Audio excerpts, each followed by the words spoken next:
Welcome to Highline Excel class number 36. Hey, if you want to download this workbook and follow along, click on my YouTube channel, then click on my college website link, and you can download the workbook. Week 7, Business 214, start and finish. Hey, the next 4 videos and the next series of sheet tabs, we're going to be talking about array formulas. Now, I just want to start out with a basic example, show you what an array formula does, and then I'm going to back up a little bit and kind of show you what an array is and all that kind of stuff. Hey, we have some units and some prices. I'm going to highlight these whole cell, and I'm going to do a non-array formula, a regular formula first, and then we'll compare it to an array formula. In the active cell right there, I'm going to say equals that cell in this column right here, that's the units, times the price. And that'll give us the sales for this particular transaction. Now I'm going to Control Enter. Control Enter just populates all the cells with this formula. Right? And then we come down here and add Alt equals. Now, an array formula is going to allow us to do all of these calculations in one single cell. And one advantage to array formulas is that it saves space. So sometimes you don't want to take up all the extra space in your spreadsheet. You just want to do a total. Now let's go ahead and I'll just show you. Alt equals, and it's guessed wrong, but I want you to highlight that range right there, and then do multiply, and this range right here. Oh, that's not allowed. If you Control Enter, it gives you a value error. A value error says, in general, it says that you forgot to put this array formula in properly, or it says that you have a incorrect operator. And if you look here, we're not allowed to, in normal formulas, take a range and do some operation on another range. But watch this. The secret keyboard shortcut to put an array formula in a cell is you hold Control and Shift, and then hit Enter. So Control Shift Enter. And there it calculates it all in one formula. Now this is an array formula. Notice up here, there's a curly bracket. You cannot type those in. Those get automatically put in when you Control Shift Enter. And you know you're doing an array formula when you have to Control Shift Enter. Now I want to run Formula Evaluator on this and notice some things. I'm going to go up to Formula, Formula Auditing, Formula Evaluator. In 2003, you go up to the Tools menu. And let's just take a look here. It's highlighting all this. I'm going to click Evaluate. Notice it has curly brackets, a number, a semicolon, another number, a semicolon, another number, a semicolon, another number. And are those numbers the same as right here, 110, 46, 100, 147? You betcha. And later we'll see that array syntax, you always have curly brackets. That's an array. That tells you that it's an array. Those semicolons means rows. If these were set up in columns, they'd be separated by commas. We'll talk about that in a second. All we're noticing here is that the sum function has an array inside of it because we multiplied. You can see up here we multiplied that range times that range. But it did it all in one formula. Now I'm going to click Close. And now I kind of want to back up a little bit and start from the beginning. That's just an introduction to our first array formula. Let's back up here. I'm going to go up to the top of the sheet. I have lots of notes and examples for this the next couple of videos. Now here we have some numbers, and I want to right here do Alt equals, and now it's got a range of cells. So it says B12 to E12. That's a range. That is different than an array. Now I'm going to hit Enter. Now I want to Alt equals again, and I want to highlight this same range here. But now I want you to highlight, and I'm going to scroll over a little bit like that. Highlight this, and if you hit the F9 key on a range of values, hit the F9 key, that's a value. Oops, that won't work there because hit F9, and it converts it to an array right here in the formula. So now instead of having these cells, which is what you always want for spreadsheets, because then you can change these numbers in your formula update. But now we've hard coded, and it's using array syntax. Curly brackets, commas are for columns. I always think of a comma starts with the letter C, so that means commas. Semicolons mean row. And I always think, well, OK, that's column, comma. The other one is semicolon. Now, if I hit Enter, it will add that right there. But it's because we're not doing multiple. We're not doing some operation on two ranges. So the sum. Now let's just do a slightly different example. 1, 1, 1, and then below I'm going to Alt equals. And now notice it's highlighted. Just hit the F9 key. Oh, you can see that array. There's the curly brackets, and the numbers are separated by semicolons. That's because they're in rows. And I'm going to hit Enter. Let's look at another example of array syntax, because what we're talking about is array syntax. Now, very rarely are you ever going to type in array syntax like this. But as we do more and more complicated array formulas, and we look at formula evaluator, it sometimes is helpful to know what a curly bracket, a comma, and in this case, a semicolon means. Let's look at another example. VLOOKUP. We did this a couple times already in this class, equals VLOOKUP. And what I want to do is I want to look up that value, comma. I want to take this table array right here. And so that's the whole table. The VLOOKUP will take this, race through here. When it finds a match, it'll go over to some column. So I'm going to type comma, and the column index, column 1, column 2. So I'm going to type a 2. Comma, and then we either need an approximate match for numbers with gaps between them or exact match. We have words here, so we want to exactly match and find product 2. So I'm going to put a 0. Close parentheses, Control Enter. OK, so the VLOOKUP works. Now I'm going to hit F2, highlight this, Control C. This is like scooping the formula out. And then I'm going to click down here, F2, Control V. Now I want to highlight this range right here. And then I'm going to use the F9 key to evaluate. F9. And look, it shows us array syntax. Now notice there's the curly bracket. There's a comma, which means column. So if we look up here, part, go over to the next column, same row, 25. So that's what that comma means. And then semicolon. Semicolon means go down to the next row. Part 2, $10. We have part 2 and $10. So curly brackets encase the array. Comma means column. Semicolons means row. And the final bit of syntax is words have to be in quotes. Numbers can just be numbers. Now, this is a way of hard coding your table into your VLOOKUP. And there's an important point here. We're just looking at this to see array syntax, because later it helps us when we're doing a formula evaluator and understanding how an array formula works. If we put this formula right here, VLOOKUP, a single cell, and there's a table, right? Notice on the screen tip it says table array. So this function doesn't care if you actually build an array like that or you actually use a range of cells. So when I Control Enter, that's just a regular formula. If you look up in the formula bar here, there are no curly brackets. That is not an array formula. It's just using an array built with array syntax. Now watch this. If I go ahead and highlight this and delete it, this one, of course, doesn't work because there's no more table there, but that one does. That's a trick if you have a VLOOKUP and you don't want to waste a lot of real estate in your spreadsheet, so you build the table right into your formula. Now I'm going to Control Z because I want that there.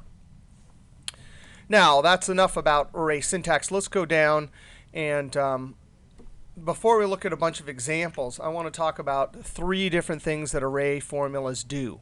And this is different than regular formulas. These are the 3 things that array formulas can do. Do operations on arrays instead of individual cells.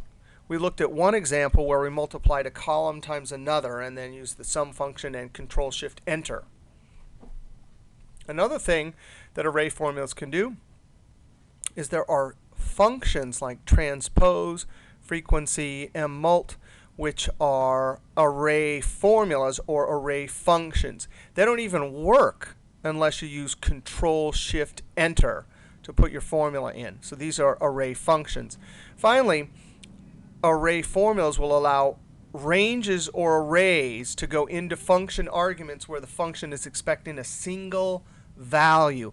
We'll see a great example where the if function and SUMIF are expecting a single cell, but we're going to put a whole array or a whole range into that argument and then use Ctrl Shift Enter. So those are the three main differences from regular formulas. Of course, the main big difference is how you enter them. These are the three things that they do differently than regular formulas. Now I have a bunch of notes here. There's that big red note, Ctrl Shift Enter. Array formulas don't work unless you do that. You have to tell Excel that this is an array formula. Now I want to do this one again now that we have understand array, range, and a few other things. Highlight these whole cells. And notice we have a column and another column. And we simply want to multiply this times this, this times this, this times this, this times this. This is a 4 by 1. And if you look up in the name box is right there. When you highlight this, it says 4 rows by 1 column. So that's our first array. And this one is also 4 rows by 1 column. So I'm going to highlight this here. And in that cell right there, I'm going to say equals this single cell right here times this single cell. This is a normal formula. We're not doing operations on ranges. Now I'm going to Control Enter, which is different than Control Shift Enter. Control Enter just populates all the cells with whatever regular formula you have. And there's our amounts. I'm going to come down here just as we did before, Alt equals. That adds them up. And here I'm going to do my array formula. The array formula has the advantage that we won't have to make this column. We can just do it in one cell. Alt equals is the keyboard shortcut. And then I highlight this 4 by 1, and I type the multiplication symbol. This 4 by 1 range there. I have my array formula. And to enter it, I hold Control and Shift, and then hit Enter. So it's Control Shift and hit Enter. Now, what it did actually was this. We said equals this times this plus this times this plus this times this plus this times this. And that's how it works. It takes whatever the corresponding cell is here and multiplies it by the corresponding cell here and then adds it. And so we get 403. Now, there is an alternative to this sum function when you're multiplying ranges. There's an alternative, and it's called SUMPRODUCT. Because what we did here, notice we multiplied each related element in the two arrays. And then once we did all that multiplying, we did the adding. And so there's a function called SUMPRODUCT. And what does SUMPRODUCT do? Sum means add, and product means multiply. So let's try this. And the advantage to this is the SUMPRODUCT, you don't have to use Control Shift Enter. It's a function that actually is built just for array multiplication. Equals SUMPRODUCT. And notice even the screen tip says array 1, array 2, array 3. So for the SUMPRODUCT, I'm going to highlight this one and then type a comma. The screen tip reminds me, and then highlight this right here. So I have two columns or two ranges that have the same dimension. They could be ranges or arrays, but they have to be the same dimension. When you type a comma, then this one has to be the same dimension. Now I'm just going to hit Enter and watch what happens. It calculates it. Now there's lots of examples where you're multiplying and adding, so you can use the SUMPRODUCT. There's lots, and so you don't have to use this sum Control Shift Enter. Notice the curly brackets. So curly brackets say it's an array formula. Now, there'll be lots of array formulas where we don't want to simply do multiplying and adding, so we can't use the SUMPRODUCT. But in this example, I just had to show you that parallel there. Now I want to scroll down and look at some examples of array formulas where we're doing operations on ranges and we're not adding. Okay, here's our next example, and I have lots of notes if you download this about what we're doing here. Here we have sample weight begin and sample weight end, and we want to calculate the change and then find the minimum. Which one changed the least? I'm going to highlight this whole range, and in the active cell right there, I'm going to say equals whatever the end number is minus our begin number. Now I'm going to Control Enter. I have all the cells highlighted, so Control Enter just populates all the cells with our normal formula. Then I'm going to click here and do equals min, minimum, highlight the range, and then hit Enter. And it calculated 0.3. It found the smallest one. But wait a second. 0.25 is the smallest one. Oh, guess what? We're being tricked by formatting. I'm going to go up to the home ribbon and then right here and increase the decimal. Ooh, that's pretty tricky. Now let's see how to do this in one formula. Again, one of the advantages of array formulas, if you don't want to spend all the real estate, you can do it in one formula. Oh, but what do we do here, right? In each cell, we just said that related cell minus that related cell in this column, and then the same thing all the way down. So it was really this whole column minus this whole column and find the min. So in this cell right here, we're going to do equals min. We'll highlight the first range. Do an operation range to range. So I'm going to do minus instead of multiplying, and then highlight this one. Close parentheses. And now let me just hit Control Enter, and look what happens. Value error. When you're doing array formulas, when you see that a value error, it almost always means you forgot to do Control Shift Enter. So I'm going to hit F2 and now do Control Shift Enter. And there it found the smallest one, the min. Now that one obeyed me perfectly. It just wasn't right. We have the wrong ranges. So I'm going to simply highlight the guts of this and go, oh yeah, the end minus the begin. Now I'm going to Control Shift Enter, and there we have it. 0.25. Now, why did it have that custom number formatting? If you look in each one of these cells, see the number up here, it's 13. That's custom number formatting. Control 1. Control 1 gives us format cells. That took a long time. And you can see there's a custom number formatting. You can put words in cells in the custom section. You have your number format and then whatever words in quotes. It'll show up, but it's not actually in the cell. When we did that formula, it actually sucked the formatting from there. So if you want to get rid of it, you can apply the general format, Control 1. Now, maybe we do. These are all in pounds, so maybe we actually want to do that. I'm going to highlight the column, Control 1, come down here, and in the type, I'm going to type 0.00 double quotes space LBS, end double quote. And that's how you put words in a cell even though they're not there. All right, so that was the min. Let's do one for the max. Now, here's our end stock value and our begin, and I want to calculate the change. I'm going to highlight the whole range, and in the active cell, I'll say equals our end amount minus our begin amount. Control Enter to populate all those cells. We have our change. Let's do the max. Equals MAX. And we'll highlight this whole range right here and enter. So our max is 12. Looks like we didn't do so well on the rest of our stock picks. Now, how can we avoid doing this whole column? We'll do an array formula. Equals max. Equals max.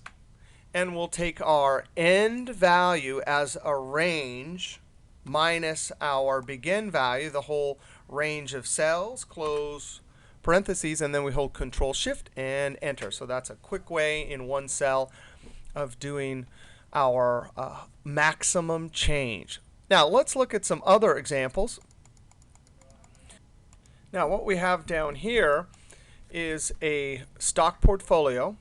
We have stock 1, stock 2, stock 3. And we've estimated that the economy, it could be weak or it could be a boom economy. And the probability for a weak is 0.4. Probability for boom is 0.6. That's obviously not 2009 when I'm shooting this video. We have another example down here that has a more realistic probability for 2009. So we have some estimations for probability of the state of the economy. We have stock returns for a weak economy and a boom economy. And for each stock, we've estimated two different percentages. Notice that this stock does much better in the weak than the boom stock. And here's our weights, 33.333, 0.333. So we have the same number of stocks that we have for 1, 2, and 3. And that makes up a portfolio of stocks. Now here's the situation. When we calculate our expected returns, we're actually going to have this array or range of cells that's 2 rows by 3 columns. And we're going to have to somehow multiply them by the weights, which is 1 row, 3 columns, and the probability of the state of the economy, which is 2 by 1. Now let's scroll up here and remember what we did for our other examples so far. We did a range. So this one was 6 by 1, and this is 6 by 1. And we multiply them, so they were the same sizes. So here we have a situation where they're different sizes. And as we'll find out, it is possible to do array formulas on ranges or arrays that are not the same size. Now let's do it by hand first. And our goal is for expected returns, we have to say the actual stock return times the weight times the probability, and then add this return times the weight times the probability. So you ready? Equals this stock times this weight times this probability plus this stock times this weight times this probability plus this stock times this weight times this probability. I'm already getting tired of this. And then I'm going to have to lock these. I need to lock these weights because I want to copy it down. So I'm going to click in this one and lock it going down. Click in this E68 and lock it going down. That's that one. And then the F68 and lock it going down. That's that one. Control Enter, and then I'm going to drag it down. And then we can simply add using Alt equals. Now I'm already tired of clicking here, clicking here.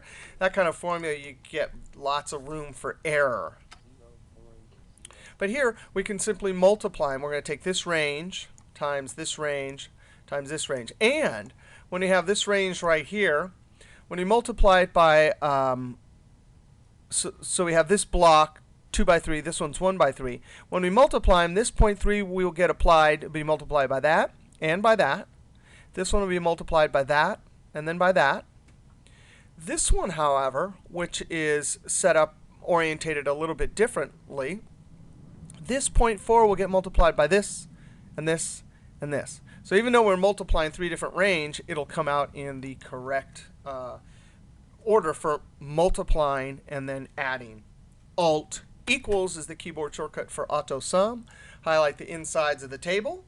Times, and I'm actually going to scroll over so we can see all of this. Well, maybe I'm not going to. And then I'm going to click right here. Actually, I'm going to do this one next. So we got that range, the blue range, or that range there times that one. And then finally times, and I'm going to do this one.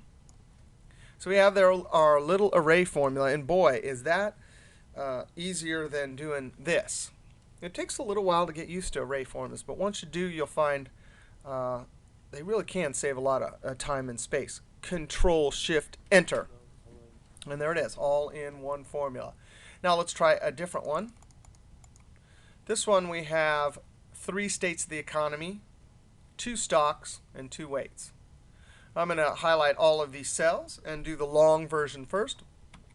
Equals this times this weight, and I need to lock it going down, plus the next stock times, oh, I did that wrong, times, we got to get our probability for the state of the economy. There we got it. 1, 2, 3 things we're multiplying, and then we're going to add this stock return times this weight, and lock it going down with the F4 key, times our probability of this state. So right now in 2009, that's certainly maybe even low. The boom is, the probability that we're going to be in a boom is very low compared to weakness or normal. Now I can Control Enter and populate all those cells. Come down here, Alt equals, and we get our expected returns for our portfolio. Now, to do it as an array, Alt equals, highlight the guts of the table. 1 stock, 2 stock, but we had to have 3 estimated returns for 3 different states, times the weights times the probability. Control Shift and Enter. You can see the little curly brackets entered in up there. Now there is, An alternative when we're multiplying, remember we looked at the sum product before. I'm going to scroll up and remind ourselves. So here we had units and price, two ranges. And we did our sum function and did Ctrl Shift Enter. You can see the curly brackets. And then I'm going to click right here. And notice we did sum product. This array or range with the same dimension as this array or range, separated by a comma. That's the default for sum product. Okay, so got it? The dimensions are the same, and we used a comma. When you get to dimensions that are different for sum product, you just can't do it unless you use multiplication. So here's what you can't do. You can't use the default commas. It's no problem. There's a simple way around this.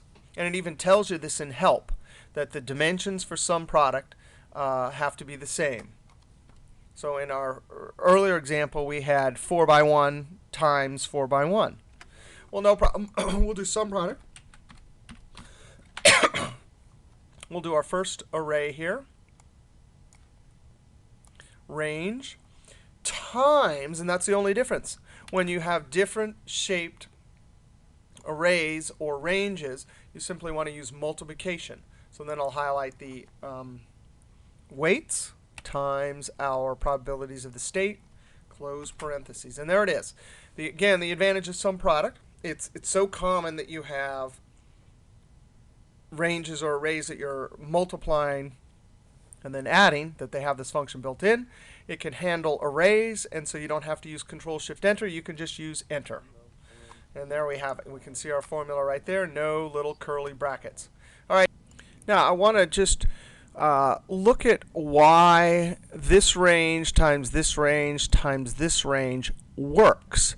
And what I want to do, because we did two examples where we're multiplying ranges that were not the same size. So let's just copy this, the labels and all the numbers. I want to copy it down here and just do a couple little experiments and see what happens. See if we can make sense of why it's all right to multiply different size ranges. I'm going to Control V. Now imagine you had to do this an even longer way than the way we did up here. Let's highlight this range right here, because in that range right there, we want to multiply for each one of these stock returns. And if you look in a finance book, this is what it would tell you. It'd say, oh, take this stock return times the weight times the probability of the state of the economy. Then when we got to here, we do the same thing. This stock return times this weight times this probability for the state of the economy. So you'd have to do 1, 2, 3, 4, 5, 6, 6 calculations. So here it is. I'm going to do it right here. And we're going to use mixed cell references equals this. And this is a relative cell reference, so it moves down and over, times this weight. And now think about this. For this column, we need this the 0.25 lock, but when we move over to here, we want it to move to there. So I'm going to lock it, F4 key, in front of the number. So it's locked when it's going down, but the column doesn't have a dollar sign, so it's free to move to that weight when it moves over to the next column, E, times, and then we have our probability. Now, this C98 needs to move down like this, so for each row it grabs a different probability, but when it moves over to a column, it needs to be locked. So I'll hit the F4 key 3 times. Now I can Control Enter, and there it is. We've done this a lot of times in this class. We have some variables across the top here and down the side. So anytime you have that situation and you have a formula like this, which means that number is going to be used in this row, but when you go down, then it moves to the next one. Similarly, the column, that variable right there is going to be used in this whole column, but when we move over to the next one, it moves. Anytime you have that situation, you can multiply ranges like this. So here it is, that table. That number is up there. It's going to be used in this column, that number in this column, this number in this row, this number in this row. Exactly like we've done so many times. Boom, you're allowed to do an array formula. Let's do it in fast motion right here. Click in C 106, and I'm going to type expected returns. And let's first verify Alt equals that all of these are equal to our expected return. And they are. Oops, Excel is talking to me. Now we're going to do our array formula. Alt equals, and watch this. I'm going to highlight this range right here, and then times this range right here, times this range right here. Ctrl Shift Enter. Notice that they're completely different sizes and dimensions. Now, let's do it again right here. Alt equals. I'm going to do it in a different order. Times this, times this. Does that matter? Ctrl Shift Enter? No, and here's why. When we did this calculation here with our variables here and here, multiplication is commutative. You can do it in any order. So that's the same when we get to our arrays. I'm going to do sum product this time. I'm going to then take this one times this one times this one. Control Enter. Sure enough, it got the same thing. Let's see how many different ways. We did the blue one, the green one, the purple one. And then we did this one times this one. And we did, so you can do it all the different, tried all the different possibilities here, and they would all work. So the ranges, as long as they're set up like a little table like this, you can multiply ranges of different dimensions in any order, and boom, in one cell, you have yourself a beautiful array formula that calculates expected returns. All right, in our next video, we're going to talk more about the amazing sum product function. See you then.